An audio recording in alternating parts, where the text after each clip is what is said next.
I'm 94 years old, and I have learned that some heartbreaks come late.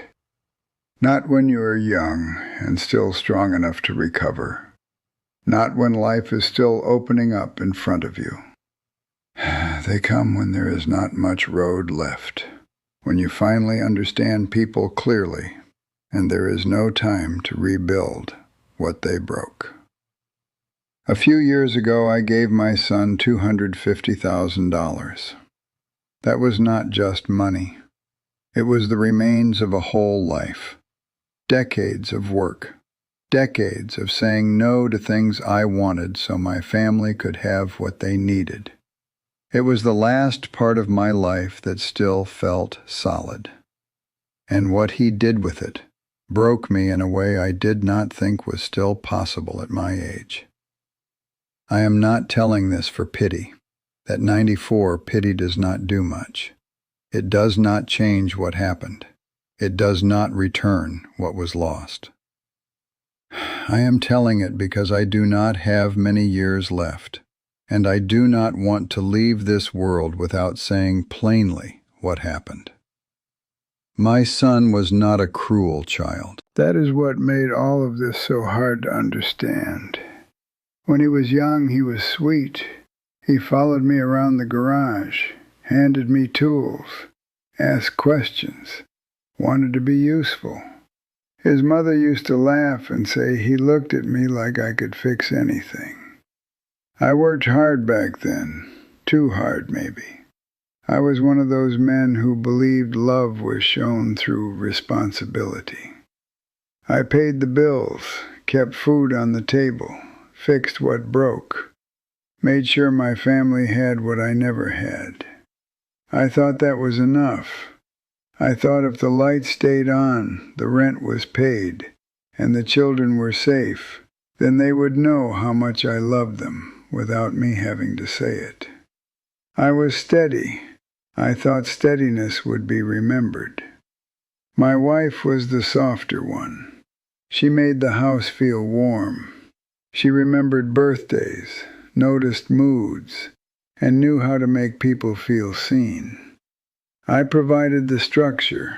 She gave it life. She used to tell me, now and then, "You should talk to him more." And I would say, "He knows I'm here." That was the kind of answer men like me gave in those days. Simple, practical. Wrong maybe, but honest to who we were. When she got sick, the world changed slowly. That is how the worst things happen, not all at once. A few appointments, new medicines, less energy, more silence in the house. Then one day you realize the life you knew is already halfway gone.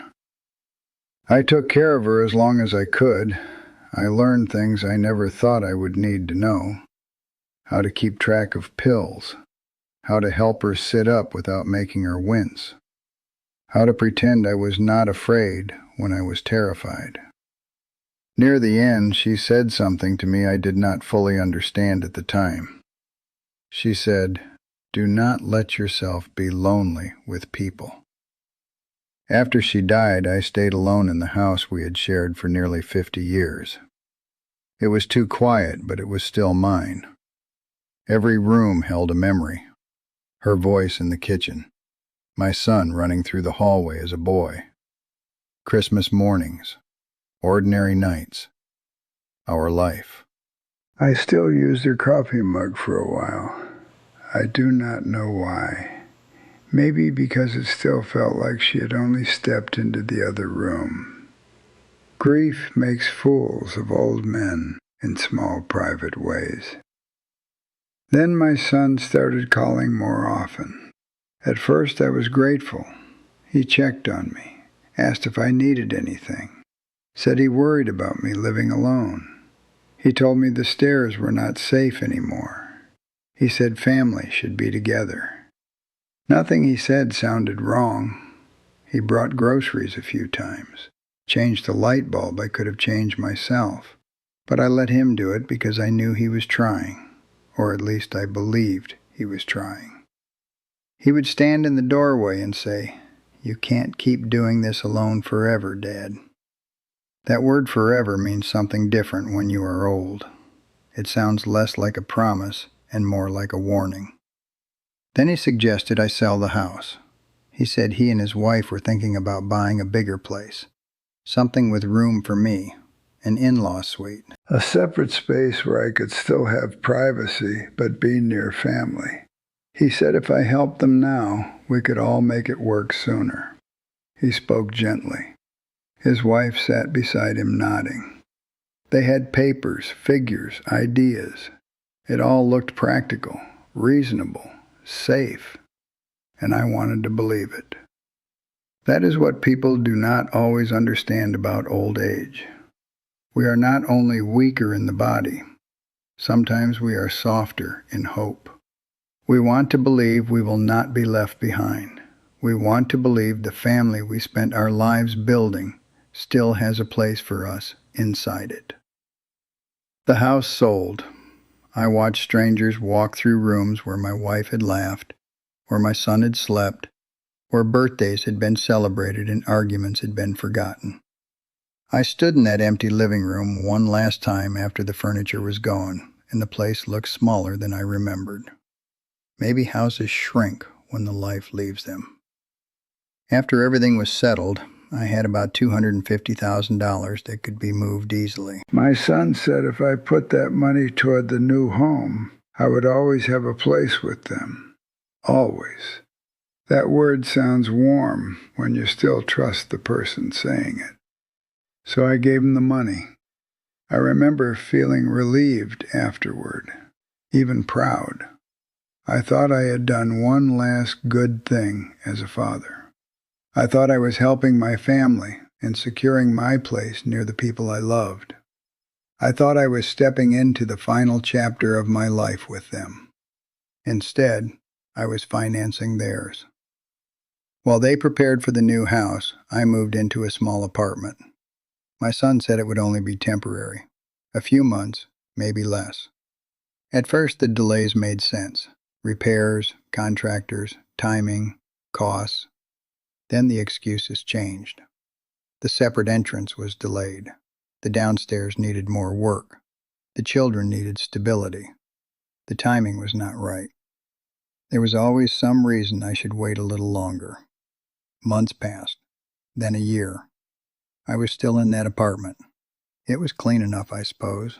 One bedroom. Beige walls, a window facing the parking lot. I kept telling myself it was temporary, so I never fully unpacked. Some of my things stayed in boxes for months. My wife's photo sat on a little table by the chair, and every evening I looked at it as if I owed her an explanation. My son called less. When I asked simple questions, he sounded irritated. If I mentioned moving plans, he said I was worrying too much. I kept telling myself he was busy. I kept making excuses for him in my own mind. That is what parents do. Even when their children are grown, we keep protecting them from the truth of themselves. One afternoon, I stopped by their new house without calling first. I just wanted to see it. I wanted to picture where I would live. There was no in-law suite, not really. What had been described to me as a place for me had become something else entirely. Storage, exercise equipment, a television room. Comfort for them, nothing for me. I stood there in that house, the one my money helped buy, and realized there was no space in it meant for me at all. I asked my son, "Then where do I go?" He looked uncomfortable. His wife answered more than he did. Then he finally said they had been thinking about assisted living. That was the moment. Not anger, not shouting, just clarity. They had let me believe I was joining their life when really I was helping them build one that did not include me. That is what broke me. Not just the money, not even the lie by itself. It was the realization that my trust had been useful to them, but my presence had not. I went back to my apartment and sat in my car for a long time. I kept both hands on the steering wheel and stared straight ahead. At my age, there are not many moments left that truly change you. but that was one of them. I understood then that being needed is not the same as being loved. I did not take him to court. Some people say I should have. Maybe they are right. But at 94, what does that kind of fight give you? More stress, more humiliation, a legal document proving what your heart already knows. I asked him once, calmly, if he had ever truly intended for me to live there. He said, things changed. That was all. Not, I'm sorry. Not, I was wrong. Not, I used your trust. Just, things changed. There are losses in life that come with funerals. People gather, speak softly, bring flowers, and let you grieve. Then there are losses like this. No ceremony, no public mourning. Just the slow understanding that someone you loved has measured your worth by convenience. What hurts most is not that I lost money. Money can be lost and earned. A long life teaches you that. What does not come back is trust. What does not come back is the feeling I used to have when I heard my son's voice.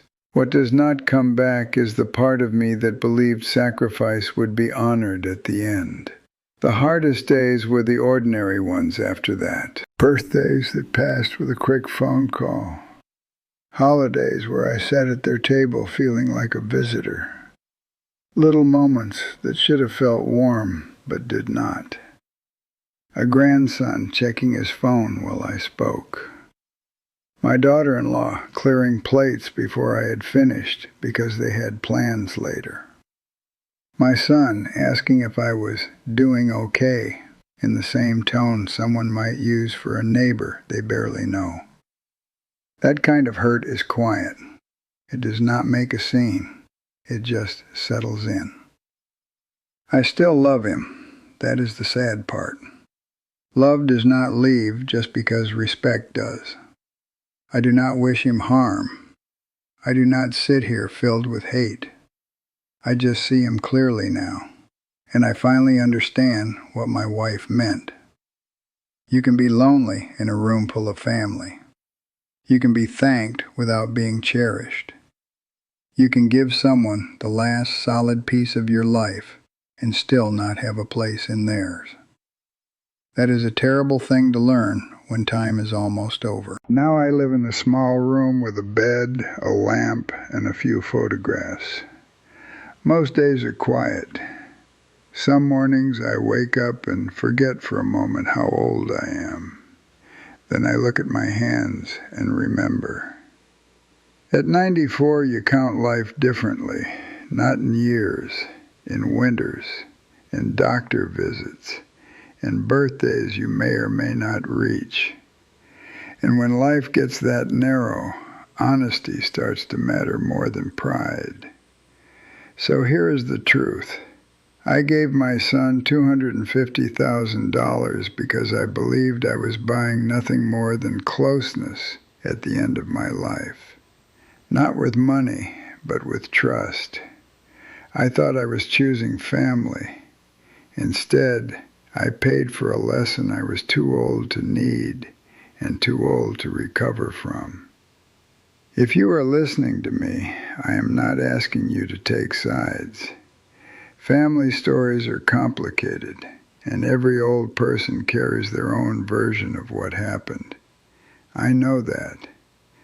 But I also know when a promise was made, and I know when it was broken. If this means something to you, that is enough. If you want to share your thoughts, you can. Old people listen more than they speak. As for me, I do not expect this story to end neatly. Some things do not heal. They just settle inside you and stay there. I'm 94 years old. I do not know how much time I have left, but I know the heaviest thing I carry is not age, or grief, or fear of death. It is the memory of handing my son a future I thought included me, and finding out, too late, that it never did.